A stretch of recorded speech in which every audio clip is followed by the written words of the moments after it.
अस्सलाम वालेकुम dear students, कैसे हैं आप सब। उम्मीद है आप सब खैरियत से होंगे। So welcome to today's class of physics in which we are studying about the first chapter of physics which is physical quantities and measurements. तो आज के लेक्चर में हम डिस्कस करेंगे प्रीफिक्सेस के बारे में, लेकिन इससे पहले हम देख लेते हैं हमने लास्ट लेक्चर में क्या डिस्कस किया। हमने स्टडी किया physical quantities and international system of units के बारे में। What are physical quantities? Those quantities that can be measured are known as physical quantities. Okay, so these are divided into two types which are base and derived quantities. उसके बाद हमने study किया base quantities and derived quantities को। those quantities that can be used to describe other quantities are known as base quantities, and those quantities that are expressed in terms of base quantities are called derived quantities. उसके बाद हमने पढ़ा international system of units के बारे में। What are international system of units? हमने पढ़ा it is a world wide system of units जो हमें स्टैंडर्डाइज्ड यूनिट्स प्रोवाइड करता है। ठीक है, और उसके बाद हमने यूनिट की डेफिनेशन पढ़ी। What is a unit? It is a standard quantity used to measure unknown quantities. ठीक है, और हमने इसकी एग्जांपल देखी। लेंथ का जैसे यूनिट होता है मीटर, एंड मास का केजी, टाइम का सेकेंड। उसके बाद हमने पढ़ा base units and derived units के बारे में। What are base units and derived units? The units that describe base quantities are called base units, and the units used to measure derived quantities are called derived units. और उसके बाद हमने इनकी examples पढ़ी, जैसे बेस यूनिट्स की examples हैं metre, second, mass, and derived units की एग्जांपल है वेलोसिटी का यूनिट होता है मीटर पर सेकंड, एंड न्यूटन का एन, जैसे इसको भी न्यूटन बोलेंगे। पास्कल का यूनिट होता है पीए, पास्कल। ठीक है, उसके बाद पास्कल किसका यूनिट है? प्रेशर का यूनिट। ठीक है, प्रेशर का यूनिट होता है पास्कल, और फोर्स का यूनिट होता है न्यूटन। उसके बाद हमने स्टडी किया बेस यूनिट्स के बारे में। There are 7 base units which are metre, kilogram, second, ampere, candela, kelvin and mole, and these are 7 base quantities. ठीक है, तो आज के लेक्चर में हम क्या स्टडी करेंगे? हम स्टडी करेंगे प्रीफिक्सेस के बारे में। What are prefixes? जैसे कि आपको नाम से ही पता चल रहा है, pre and fixes. Pre means पहले, एंड फिक्सेस मीन्स कोई भी चीज हम फिक्स कर रहे हैं। कहाँ फिक्स कर रहे हैं? SI यूनिट से पहले। सो द वर्ड्स और letters which are added before SI units are known as prefixes. ठीक है, सो फॉर एग्जांपल हमारे पास है exa, peta, tera, giga, mega, kilo, hecto, deca. ये सारी की सारी हमारे पास प्रीफिक्सेस है और ये उनकी वैल्यूज हैं। ठीक है, ये सारी प्रीफिक्सेस हैं और ये उनकी वैल्यूज हैं, ये आपको याद होनी चाहिए। और इनमें से जो मोस्ट इंपॉर्टेंट है वो है giga, mega, kilo, and deci, centi, milli, micro, nano, pico. ये आपको याद होनी चाहिए, एमसीक्यूज में भी पूछी जा सकती हैं। और इसके अलावा आपसे वो न्यूमेरिकल प्रॉब्लम्स में भी पूछ सकते हैं। न्यूमेरिकल प्रॉब्लम्स तो होती ही इनके थ्रू सॉल्व करनी है आपने। ठीक है, अगर आपको इनकी वैल्यूज पता होंगी तो आप न्यूमेरिकल प्रॉब्लम्स भी सॉल्व कर सकेंगे। ओके, सो ऐसा यूनिट्स के पास ही एडवांटेज होता है कि उनके मल्टीपल्स और सब मल्टीपल्स को हम एक्सप्रेस कर सकते हैं in the form of prefixes. क्या कर सकते हैं? उनके मल्टीपल्स को और सब मल्टीपल्स को हम एक्सप्रेस कर सकते हैं in the form of prefixes. Multiples क्या होते हैं? ये क्या करते हैं? ये इंक्रीज करते हैं किसी भी वैल्यू को। अगर हम उनके साथ मल्टीप्लाई करवाएंगे तो ये इंक्रीज करेंगे वैल्यू को। ठीक है, किसी भी वैल्यू के साथ अगर इनको मल्टीप्लाई करवाएंगे तो ये इंक्रीज करेंगे, और अगर हम सब मल्टीपल्स की बात करें तो ये किसी भी वैल्यू के साथ मल्टीप्लाई होंगे तो ये वैल्यू को डिक्रीज करेंगे। क्या करेंगे? डिक्रीज करेंगे। फॉर एग्जाम्पल हमारे पास मल्टीपल्स की अगर बात करें तो 10⁻³ क्योंकि ये पॉजिटिव में है तो ये वैल्यू को इंक्रीज करेगा जब भी किसी वैल्यू के साथ मल्टीप्लाई करवाएंगे। अगर इसी तरह से मल्टीपल्स की बात करें तो 10⁻³ ये क्योंकि नेगेटिव में है तो इसको जब भी किसी वैल्यू के साथ मल्टीप्लाई करवाएंगे तो ये वैल्यू को डिक्रीज करेगा। ठीक है, और अब बात कर लेते हैं हम प्रीफिक्सेस की हमें ज़रूरत क्यों महसूस होती है। Why we need prefixes? तो प्रीफिक्सेस क्योंकि फिजिक्स की एक लैंग्वेज समझी जाती है, यानी कि हमारे पास बहुत ज़्यादा कुछ लार्ज क्वांटिटीज़ हैं और बहुत ज़्यादा कुछ स्मॉल क्वांटिटीज़ हैं, तो उनको हमने एक्सप्रेस करना है, उनको हमने शॉर्टेस्ट वे में एक्सप्रेस करना है तो प्रीफिक्सेस के थ्रू करेंगे।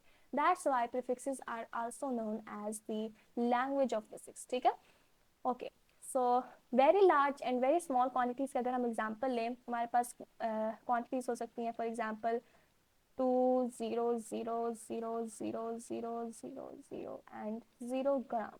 ठीक है, अब हमारे पास ये एक क्वांटिटी है जिसे हम कह सकते हैं बहुत ज़्यादा लार्ज क्वांटिटी है। अगर आप इसको कहीं पर नोट करेंगे, अपनी बुक पर नोट करेंगे या फिर आप इसको अपनी कैलकुलेशंस में यूज़ करेंगे, तो इस वैल्यू को यूज़ करते हुए आपके पास कोई एरर आ सकता है। फॉर एग्जांपल, आप किसी एक ज़ीरो को काउंट करना भूल सकते हैं या फिर आप कोई एक ज़ीरो ज़्यादा लगा देंगे, तो इस तरह आपकी जो वैल्यू होगी या फिर आपकी कैलकुलेशन होगी उसका आंसर आपके पास गलत आ सकता है। इसी तरह अगर स्मॉल क्वांटिटी की बात करें तो हमारे पास हो सकती है 0.00, ये मैं आपको एग्जांपल दे रही हूँ, ठीक है, एंड 0081 सेंटीमीटर, सेंटी नहीं मीटर कह लेते हैं। तो यहाँ पर आप देखें ये भी एक लार्ज क्वांटिटी है। लार्ज यानी कि स्मॉल क्वांटिटी, एक हमारे पास स्मॉल क्वांटिटी है, ठीक है, क्योंकि ये पॉइंट्स में है तो ये हमारे पास स्मॉल क्वांटिटी है और ये हमारे पास लार्ज क्वांटिटी। अब हमने इनको एक्सप्रेस करना है in the form of prefixes. Shortest वे में हमने इसको एक्सप्रेस करना है, कैसे करेंगे? अगर हम इसको देखें, क्योंकि ये पूरे के पूरे हमारे पास होल नंबर है, इनके अंदर कोई भी पॉइंट मौजूद नहीं है, जिनमें पॉइंट्स मौजूद नहीं होते उनके एंड पर पॉइंट होता है, ठीक है। तो अब अगर हम इस पॉइंट को मूव करें on to the left side, यहाँ तक मूव करें और डिजिट्स को काउंट करें, कितने डिजिट्स हमने इस पॉइंट को मूव किया है? 1 2 3 4 5 6 7 8 एंड 9। तो हम इसकी वैल्यू इस तरह भी लिख सकते हैं 2 इंटू 10⁻⁹, ठीक है, क्योंकि यहाँ पर 9 जीरोस थे तो हमने इसको 10⁻⁴ में लिख दिया, 10 की पावर में लिख दिया 10⁻⁹ ग्राम। अब आप देखें प्रीफिक्सेस में 10⁻⁹ की वैल्यू में कोई प्रीफिक्स है हमारे पास? देखें गीगा की क्या वैल्यू है? 10⁻⁹। तो अगर हम यहाँ पर 10⁻⁹ की जगह पर यहाँ पर लिख दें 2 गीगाग्राम, तो क्या ये इस वैल्यू की निस्बत इस तरह लिखना ज़्यादा आसान नहीं होगा? क्योंकि ये हमने छोटी वैल्यू लिखी है, इस तरह हमारे पास कोई एरर भी नहीं आएगा, हमारी कैलकुलेशंस भी ठीक आएंगी बिल्कुल। तो इस तरह से हम लार्ज वैल्यूज़ को शॉर्टेस्ट वे में, सिंपल वे में एक्सप्रेस कर सकते हैं with the help of prefixes. इसी तरह अगर हम इस वैल्यू की बात करें, अब हम अगर इस पॉइंट को मूव करें on to the right side और यहाँ तक मूव करें, क्या हो जाएगा? ये 8.1 इंटू कितने डिजिट्स हमने मूव किया? 1 2 3 4 5 6 एंड 7। लेकिन यहाँ पर देखें 7 की वैल्यू में कोई भी हमारे पास प्रीफिक्स है 10⁻⁷, कोई वैल्यू इसकी किसी वैल्यू में हमारे पास प्रीफिक्स है? देखें 6 में है, यहाँ पर 9 में है, यहाँ पर भी नीचे देख लें 6 में है, यहाँ पर 9 में है। तो इसका मतलब हम इसको यहाँ पर मूव नहीं कर सकते। अगर हम अब इसको मूव करें, इस पॉइंट को अगर हम मूव करें यहाँ तक, तो क्या होगा? कितने डिजिट्स हमने मूव किया? 1 2 3 4 5 एंड 6। तो क्या होगा? 0.81 इंटू 10⁻⁴। अब हमने क्योंकि पॉइंट को on to the right side move किया है तो यहाँ पर क्या वैल्यू आएगी? नेगेटिव में आएगी, 10⁻⁻⁻⁻। माइनस की वैल्यू में यहाँ पर आप देखें कोई भी प्रीफिक्स है? माइक्रो की क्या वैल्यू है? 10⁻⁻�6। तो इसकी जगह पर हम लिख सकते हैं 0.81 माइक्रोमीटर, ठीक है, लिख सकते हैं इस तरह। शॉर्टेस्ट वे में हमने इसको एक्सप्रेस कर दिया। अब हमारे पास कोई एरर भी नहीं आएगा, इसकी कैलकुलेशन भी हम इजीली कर सकते हैं, ठीक है। अब हमने इन पॉइंट्स को कैसे मूव किया, अब ये देख लेते हैं। आगे एग्जाम्पल सॉल्व करते हैं और देखते हैं हमने इनको कैसे सॉल्व किया।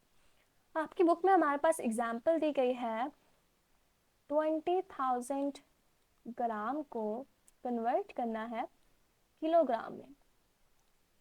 किलोग्राम में आप देखें अगर, तो किलो क्या है? हमारे पास प्रीफिक्स है, देखें ध्यान से टेबल में, किलो क्या है? हमारे पास प्रीफिक्स है। इसकी क्या वैल्यू है? 10⁻⁴। क्या वैल्यू है? 10⁻⁴। ओके, सो हमने इसको 20,000 ग्राम को किलोग्राम में कन्वर्ट करना है। यानी कि अगर आप यहाँ पर देखें, मैंने आपसे क्या कहा पहले कि अगर हमारे पास कोई होल नंबर है जिसमें कोई पॉइंट मौजूद नहीं है तो उसका पॉइंट कहाँ पर होता है? लास्ट में। क्योंकि अब हमारे पास यहाँ पर 10⁻³ में हमने इसको एक्सप्रेस करना है, तो हम इसको कितना मूव करेंगे? 3 डिजिट्स मूव करेंगे, यहाँ पर मूव करेंगे, ठीक है। तो क्या हो जाएगा? ये 20 इंटू 10⁻³ ग्राम। 10⁻³ क्या हमारे पास? किलो है। कौन सी प्रीफिक्स है? किलो है, 20 किलोग्राम। तो हमने इसको ग्राम को किलोग्राम में एक्सप्रेस कर दिया।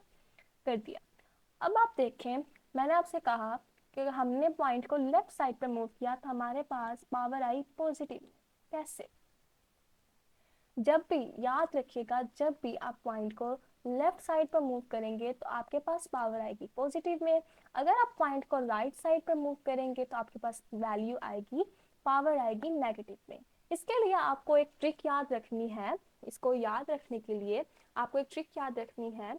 ये सेंटेंस है, आपने ये याद रखना है, लेट्स पेंट रेनबोज नाउ।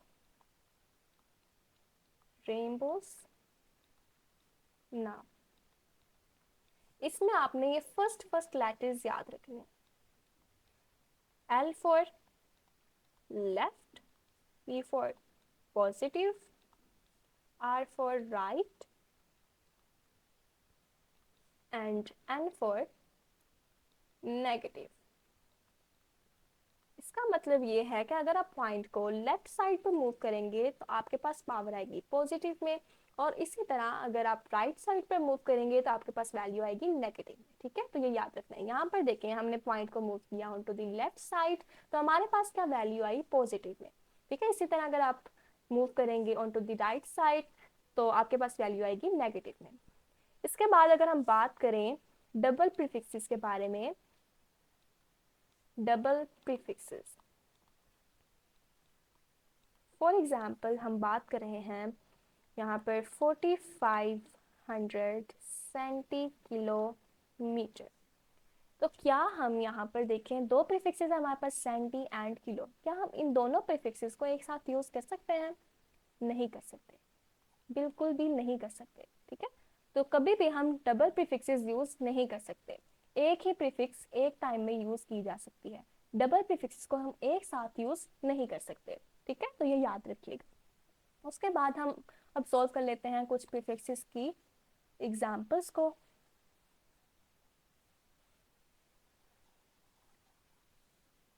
इसको मैं दोबारा लिख लेती हूँ, लेफ्ट एंड पॉजिटिव। हमारे पास फर्स्ट एग्जांपल है 200000 मीटर पर सेकेंड, 200,000 मीटर पर सेकेंड को हमने प्रीफिक्सेस की फॉर्म में एक्सप्रेस करना है। तो यहाँ पर देखें, पॉइंट अगर यहाँ पर लगाएं तो इसको हम कहाँ पर मूव करवाएंगे, 3 डिजिट्स पीछे करवाएं अगर, तो पॉइंट यहाँ पर आ जाएगा 200 इंटू 10⁻⁴, क्योंकि यहाँ पर हम कहाँ मूव कर रहे हैं, पॉइंट को लेफ्ट साइड पर मूव कर रहे हैं। लेफ्ट साइड पर मूव करेंगे तो क्या आएगी पॉजिटिव में पावर, तो क्या आएगी पावर 3, 10⁻³ मीटर पर सेकेंड। 10⁻³ के हमारे पास कौन सी प्रीफिक्स है, किलो।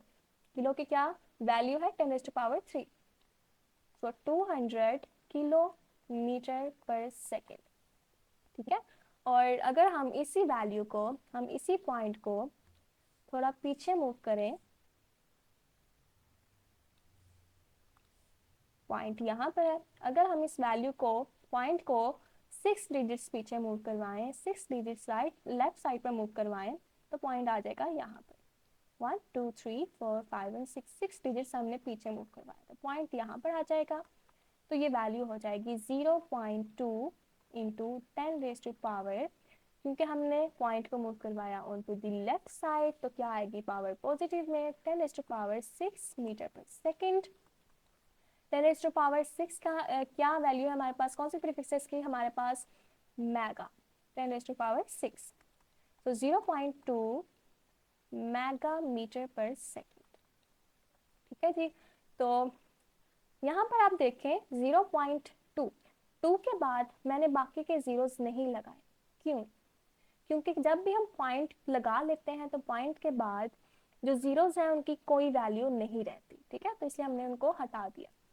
इसी तरह अब अगर हम सेकंड एग्जाम्पल को सॉल्व करें, हमारे पास जो दूसरी एग्जाम्पल है वो है 48000000। ठीक है, न्यूटन। इसको हमने प्रीफिक्सेस के फॉर्म में एक्सप्रेस करना है। कैसे करेंगे, यहाँ पर हमारे पास पॉइंट है, इसका मूव करेंगे लेफ्ट साइड पर, क्या वैल्यू आएगी 4800 इंटू 10⁻³ 3 न्यूटन। 3 की क्या हमारे पास प्रीफिक्स है 10⁻³ की 4800 किलो न्यूटन। ठीक है, इसको हम इस तरह से भी लिख सकते हैं। इसी तरह अगर हम पॉइंट को और पीछे लेकर जाएं, अगर हम पॉइंट को और पीछे लेकर जाएं, फॉर एग्जाम्पल, एक मिनट मैं इसको रेसर कर लूँ। हाँ, अब अगर हम पॉइंट को यहाँ से मूव करवाएं 6 डिजिट्स पीछे, यहाँ पर 4.8 इंटू 10⁻⁴, क्योंकि हमने लेफ्ट साइड पर मूव किया तो क्या आएगी 6 न्यूटन। 4.8 इंटू 10⁻⁶। अब 10⁻⁶ के हमारे पास कौन से प्रीफिक्स है मेगा। 4.8 mega Newton. ठीक है, तो हम इसको इस तरह से भी एक्सप्रेस कर सकते हैं। ठीक है, दोनों मेथड्स बिल्कुल ठीक होंगे। तो आपने अपने लिए सिंपलेस्ट वे चूज करना है, तो ये ज्यादा सिंपलेस्ट वे। ठीक है, उसके बाद हम इसकी थर्ड एग्जाम्पल ले लेते हैं। थर्ड एग्जाम्पल है हमारे पास 3300000000 हर्ट्ज। हर्ट्ज किसका यूनिट है फ्रीक्वेंसी का यूनिट है। तो अगर हम इसको सॉल्व करें, सबसे पहले हम पॉइंट को मूव करते हैं और 3 डिजिट्स पीछे मूव करते हैं लेफ्ट साइड पर। तो क्या हमारे पास आएगा 33000000 इंटू 10⁻³ हर्ट्ज। अब आप यहाँ पर देखें 10⁻³ के हमारे पास कौन सी प्रीफिक्स है किलो। तो क्या आएगा 33000000 किलो हर्ट्ज। लेकिन अगर आप देखें तो अभी भी ये वैल्यू लार्ज है। हम इसको और भी स्मॉल कर सकते हैं। कैसे करेंगे, पॉइंट को थोड़ा और पीछे ले जाएं, पॉइंट को थोड़ा और पीछे ले जाते हैं। यहाँ पर पॉइंट है तो हम इसको 6 डिजिट्स पीछे ले जाते हैं। 1 2 3 4 5 एंड 6 पॉइंट यहाँ पर मूव करेगा। तो अगर पॉइंट यहाँ मूव किया तो क्या आएगा 330 इंटू 10⁻⁶ हर्ट्ज। 10⁻⁶ की हमारे पास कौन सी प्रीफिक्स है 330। 10⁻⁶ की कौन सी प्रीफिक्स है मेगा। तो क्या आएगा मेगा हर्ट्ज। अभी भी हम इसको और पीछे मूव कर सकते हैं अगर हम करना चाहें तो। अगर आप करना चाहते हैं तो आप अपनी नोटबुक पर इसे सॉल्व करके देख सकते हैं। ठीक है, उसके बाद हम देख लेते हैं नेक्स्ट एग्जाम्पल। अगर मैं इसको रेज कर दूं और यहाँ पर हम सॉल्व करेंगे next example, fourth example. Fourth example है हमारे पास पॉइंट में 0.00002 ग्राम। इसको हमने प्रीफिक्सेस में यूज करना है। अब क्योंकि यहाँ पर पॉइंट ऑलरेडी हमारे पास मौजूद है, हमने इसको मूव करना है on to the right side. ठीक है, तो हमने मूव किया पॉइंट को 1 2 3 4 5। 5 की तो हमारे पास कोई वैल्यू ही नहीं है, पॉइंट गलत मूव किया। तो हमने इसको 3 डिजिट्स आगे मूव करना है। 1 2 3 यहाँ पर मूव करेंगे तो हमारे पास क्या आएगा 0.02 इंटू 10⁻⁴। 3 डिजिट्स हमने आगे मूव किया है on to the right side. Right side पे मूव करेंगे तो पावर क्या आएगी नेगेटिव में। तो 10⁻³ -3 ग्राम। -3 10⁻³ के हमारे पास कौन सी प्रीफिक्स है यहाँ पर मिली। 10⁻³ -3 0.02 मिलीग्राम। ठीक है, तो ये इसका आंसर होगा। उसके बाद हम नेक्स्ट एग्जाम्पल ले लेते हैं। नेक्स्ट एग्जाम्पल है हमारे पास 0.000000081 मीटर। बहुत लार्ज वैल्यू है, इसको हमने स्मॉल वैल्यू में कन्वर्ट करना है। तो हम इसको देखते हैं कहाँ तक हम इसको कर सकते हैं। अगर हम इसको 3 डिजिट्स आगे मूव करें फिर भी हमारे पास वैल्यू लार्ज है। 6 डिजिट्स यानी कि यहाँ तक मूव करें तो तब भी हमारे पास अभी वैल्यू लार्ज है। और 3 डिजिट्स आगे मूव करें तो ये वैल्यू पॉइंट कहाँ पर आ सकता है यहाँ तक आ सकता है। अब हमारे पास वैल्यू बिल्कुल स्मॉलेस्ट आएगी। ओके, सो 8.1 इंटू कितने हमने डिजिट्स मूव किए 3 एंड 3 6 एंड 3 9। 10⁻⁴ क्योंकि हमने राइट साइड पर मूव किया तो हमारे पास कौन सी पावर आएगी नेगेटिव में आएगी। 10⁻⁻⁹ मीटर। 10⁻⁻⁹ के हमारे पास कौन सी प्रीफिक्स है, नैनो। ओके, सो यहाँ पर हम लिखेंगे 8.1 नैनोमीटर। ओके, सो ये थी हमारी एग्जाम्पल्स प्रीफिक्सेस की। तो हमने क्या पढ़ा आज प्रीफिक्सेस के बारे में, और हमने इसकी एग्जाम्पल सॉल्व की, ठीक है। ओके, सो नेक्स्ट लेक्चर में हम पढ़ेंगे साइंटिफिक नोटेशन के बारे में। तो आज के लेक्चर में बस हमने यही पढ़ना था। Okay, so see you in the next lecture, bye bye.